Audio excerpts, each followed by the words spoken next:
Taguig. Naiiwan na ang ganitong problema dahil ang tuition nila sa private school, sinagot na ang gobyerno.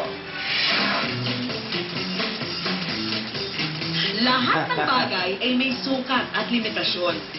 Kaya dapat, huwag nang ipilit kung hindi ka kasya. Baka makasama lang ang sobra-sobra. Sinikap ng lokal na pamahalaan na tugunan ang problema sa pamamagitan ng TLC o Taguig Learner Certificate. Gumagawa siya ng isang proyektong katulad ng TLC na kung saan inililipat yung mga mag-aaral na masyadong congested na sa classroom at inilalagay sa private school. 1,500 students mula sa mga pampublikong paaralan ang inilipat sa mga private school sa Taguig. For free, ha? Ang pagpili, no? So kung saan sila malapit. Ang ginawa ng mga ay pumunta yung mga school owner, mga principals ng private school, nag-talk about their school. Ngayon, namili ang mga estudyante kung saan sila papasok. Isa sa mga nabiyayaan ng scholarship, si Sheila. Nag-line po ako na i-volunteer ko po yung test ko na mag-aral po sa private. Nakakapakinig po kami ng maayos dahil kunti lang po kami. Napakaswerte po talaga namin na naging estudyante kami ng private school. Bilang pasasalamat, bigay todo si Sheila sa pagsusumikap para makakuha ng matataas na marka. Ang edukasyon po sobrang malaga po sa akin kasi ang nais ko talaga maging lawyer someday. Madami pang ibang pangarap ang naistupanin ng TLC. Kaya naman inaasahang dodoblin pa ang bilang ng mga mabibigyan ng scholarship sa susunod na pasukan. Kasabay ng paglaan ng 22.5 million peso budget ng lokal na pamahalaan para sa TLC ay ang kanilang patuloy na pagpapatayo ng mga classroom hanggang maabot ang 1:45 teacher-student ratio na itinakda ng Department of Education o DepEd. Kapala din po kami at nabigyan kami ng allocation ng Department of Education with 89 million for school building. Karagdagan po ito dun sa 300 million naman na inilaan ng local government. Expect po namin na ngayong school year na to ay magagamit siya.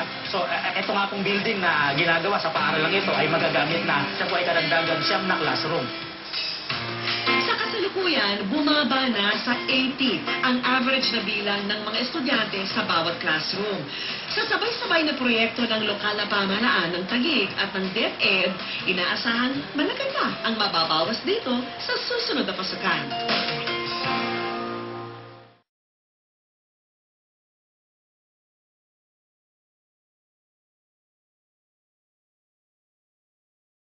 Isa sa mga problema ang haharap sa mga estudyante sa pasukan ay ang kakulangan na naman ng classroom. Pero nakaharap ng solusyon dito ang lungsod ng Taguig.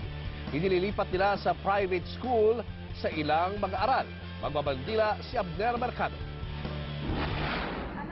Ganito ang karaniwang eksena at problema kapag magbubukas ang paaralan. Mistulang sardinas ang mga classroom sa mga nagsisiksikang estudyante. Ayon sa DepEd, umaabot ng halos 67,000 ang classroom shortage sa buong bansa.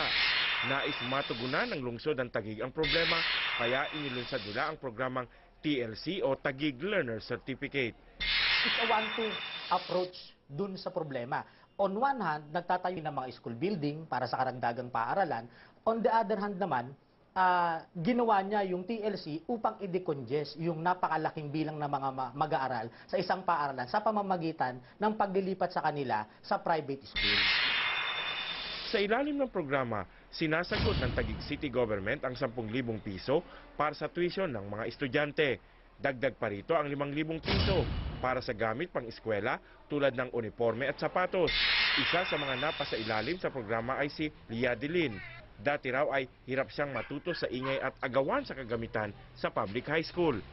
Mas gusto ko po dito kasi po mas nabibigyan po ng maraming atensyon yung mga estudyante. Kahit po nasa likod yung iba, nakikinig po sila. Tapos po mas nagkakaroon pa po kami ng more knowledge po na natututunan. 2,700 mag-aaral na ang sumailalim sa TLC mula noong nakaraang taon. Umaasa ang lokal na pamahalaan na sa pamamagitan ng programa ay hindi lamang mababawasan ang siksikan sa mga paaralan, kundi maitataas din ang antas ng edukasyon sa kanilang bayan. Para sa Bandila, Abner Mercado.